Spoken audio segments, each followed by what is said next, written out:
Preparation करवाते हैं। अब सोचिए सारे के सारे ट्यूशन से एक एक बच्चे का रिजल्ट होता है, तो टोटल 50,000 बच्चे को आईआईटी का सीट मिलना चाहिए। मिलना चाहिए कि नहीं चाहिए? मिलना चाहिए। लेकिन क्या 50,000 सीट्स हैं आईआईटी में? नहीं है। तो आप इस बात के इंपॉर्टेंस को समझ सकते हैं कि अगर केमिस्ट्री इनसाइड से, जो कि समझते बहुत ही छोटे से प्लेस है, बहुत छोटा सा प्लेस है बिहार का, और ऐसे प्लेस से अगर आईआईटी में रिजल्ट हुआ है, ये बहुत बड़ी बात है, वाकई में बहुत बड़ी बात है। आईआईटी के प्रिपरेशन के लिए बताते हैं आपको, आईआईटी के प्रिपरेशन के लिए सारे के सारे बच्चे, पेरेंट्स, सबके दिमाग में ये बना हुआ है कि कोटा से ही आईआईटी का क्लास हो सकता है। कोटा में जो बड़े बड़े ब्रांड्स हैं, जो लगभग 20 साल, 25 साल या 30 साल, 40 साल से इंस्टीट्यूशन चल रहे हैं, तो वैसे ही ब्रांड्स प्रिपरेशन कराते हैं आईआईटी का। और उसके लिए सारे के सारे फैसिलिटी बताते हैं कि हमारे पास 300 फैकल्टी है, 400 फैकल्टी है, हमारे पास ऐसे क्लासेस होते हैं, इतने बड़े बड़े टीचर आते हैं, ऑडी से आते हैं, नर्सरी से आते हैं, बहुत सारे फैसिलिटी बताए गए हैं। इसके साथ साथ हमारे पास टाउन काउंटर है, जहाँ पे 3-3 हजार टीचर रहते बैठे हुए, इस प्रकार से बताते हैं। और ये सब बता करके बच्चे के पेरेंट्स से 5 लाख 6 लाख ऐसे करके 2 साल का वसूल लेते हैं।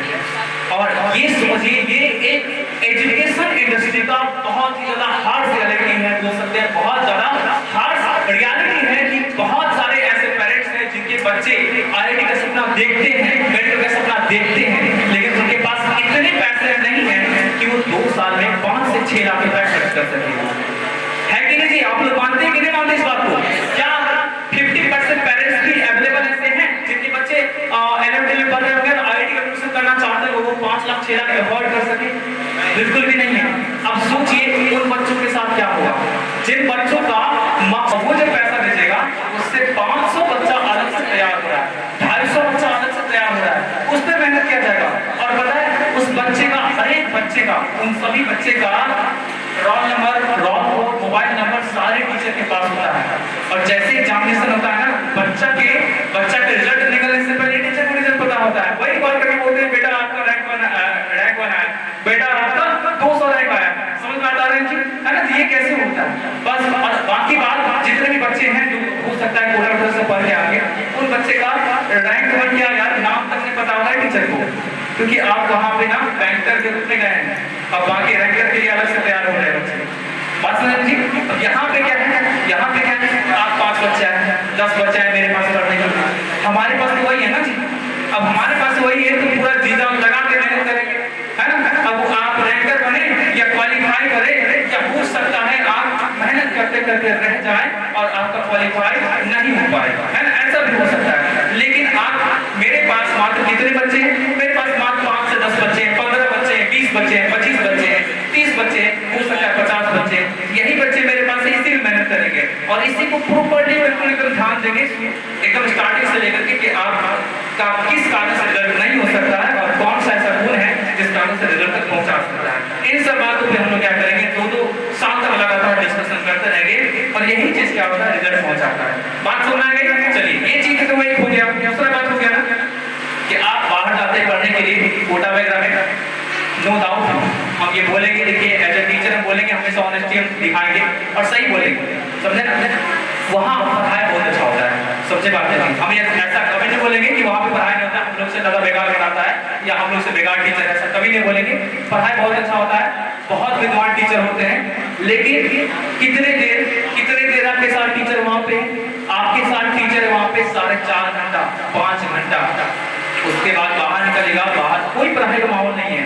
आप निकलिएगा और देख रहे हैं आप बहुत जगह मतलब एकदम रिजिड हैं, बिल्कुल रिजिड हैं इस बात को लेकर के कि आपको किसी भी गलत लाइन में डाइवर्ट नहीं होना है, इस बात को लेकर रिजिड हैं। लेकिन जैसे बाहर निकलेगा, आप जिस दोस्त के साथ रहते थे, जिस दोस्त से बात करते थे, जिसके साथ खाते थे, क्लास में बैठते थे, उस बच्चा को देखेगा कि आराम से मुंह में सिगरेट लगा के पी रहा है, पीते हुए जा रहा है। क्या हो सकता है उस बच्चा को देखेगा अपने फीमेल पार्टनर के साथ अपना हाथ में हाथ डाल के जा रहा है। अरे भाई ऑब्वियसली बातें हैं, आप 12th करें। एक के बारे में बहुत खास बात बताते हैं, ये एक ऐसे फैमिली से बिलोंग करते हैं जो हम बोलते हैं, बहुत सारे फैमिली से मुलाकात मेरा होता है, लेकिन बोलते हैं कि one of the best family जिनमें बहुत ज्यादा सिंसियरिटी है, बहुत ज्यादा सिंसियरिटी है, मींस बहुत समझदारी है, हर एक कदम कैसे रखना है इनके पेरेंट्स बहुत अच्छे से सिखाएं। और बहुत ही ज्यादा डिसिप्लिन बच्चा है, बहुत ज्यादा डिसिप्लिन है, हर एक कदम कैसे रखना है बता रहे हैं आपको, वो हर एक चीज ये लोग जानते हैं। आज तक इन्हें मुझे कभी मोटिवेट नहीं करना पड़ा होगा कि मृत्युंजय आप ऐसे पढ़िए वैसे पढ़िए। और ये जो आप लोग बहानेबाजी करते हैं तबीयत खराब वाली और शादी वाली है ना, अक्सर आजकल का यहाँ का बच्चा बोलता है कि सर शादी में जाना है। भाई साहब आपकी मम्मी पापा का रिलेशन है जो भी है, आप कहे कि बाहर है। इनके साथ 4 साल में यहाँ पर है, 8, 9, 10, 11, 12, 4 साल में आज तक कभी भी ये कंप्लेंट नहीं मिला होगा कि सर शादी में जा रहे हैं है ना, या सर यहाँ जा रहे हैं वहाँ जा रहे हैं फेस्टिवल में, सर इसलिए क्लास नहीं आ सकते। ये कंटिन्यूसली क्लास आते रहे।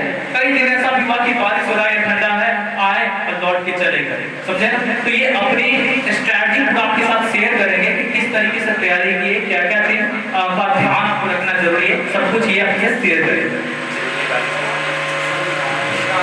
आप सबको मेरा नमस्ते। मुझे आज मौका दिया गया आपके बीच में बोलने का कि मैं अपने कुछ अनुभव आपके साथ शेयर करना चाहता हूँ, जो कि जेई एग्ज़ाम क्लियर करने में मुझे बहुत हेल्पफुल लगा। तो मैं आपको बताना चाहूँगा कि मतलब डिसिप्लिन और कंसिस्टेंसी तो सब बोलते हैं, लेकिन एक और चीज़ बहुत इम्पोर्टेंट होती है, वो आपका कॉन्फिडेंस होता है। अब जितना कॉन्फिडेंस होगा आपका, आप टेस्ट में या पढ़ाई में भी या क्लास में भी या फिर एग्ज़ाम के दिन भी आप उतने अपना पोटेंशियल का उतना ज़्यादा पार्ट दे पाएंगे जितना कॉन्फिडेंस है। कई बार कॉन्फिडेंस आपको अपने पोटेंशियल से ज़्यादा दिला सकता है, और वो कॉन्फिडेंस कैसे आता है, वो आपको पढ़ाई से ज़्यादा आपको टेस्ट में आएगा, आपको मॉक टेस्ट देंगे उसमें आता है।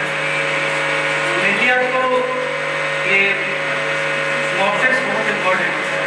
मॉक टेस्ट देने से आपको मतलब एग्ज़ाम का एक्सपीरियंस होता है कि एग्ज़ाम में मतलब कैसे आपको टाइम मैनेजमेंट करना है या फिर कितना टाइम किस सब्जेक्ट को देना है।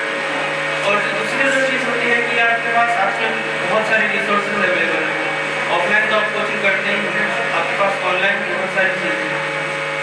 तो ऑनलाइन बहुत सारे रिसोर्सेज हैं, लेकिन आजकल मतलब बच्चों का होता है कि ऑनलाइन इतनी सारी चीज़ें हो गई हैं कि एक चीज़ पर अगर फोकस करेंगे तो आपको हेल्पफुल रहेगा।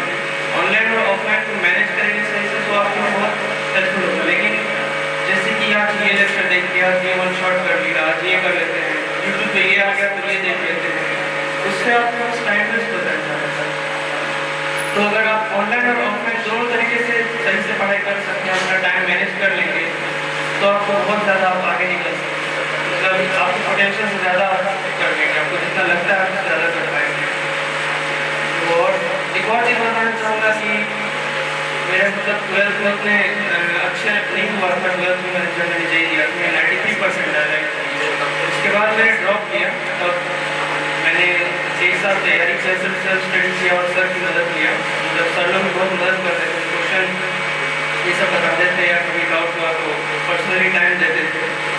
और मतलब 1 साल तैयारी करने के बाद जब मतलब दिया मैंने जेई में, तो फिर फर्स्ट अटेम्प्ट में थोड़ा सा गड़बड़ हो गया। मतलब फर्स्ट अटेम्प्ट में हुआ है तो आप लोग जानते ही होंगे, शिफ्ट में 27 शिफ्ट 1 उसमें मतलब हाई मार्क्स में लो परसेंटाइल आ गए, तो उसका बहुत ज़्यादा टेंशन हो गया था कि क्या होगा।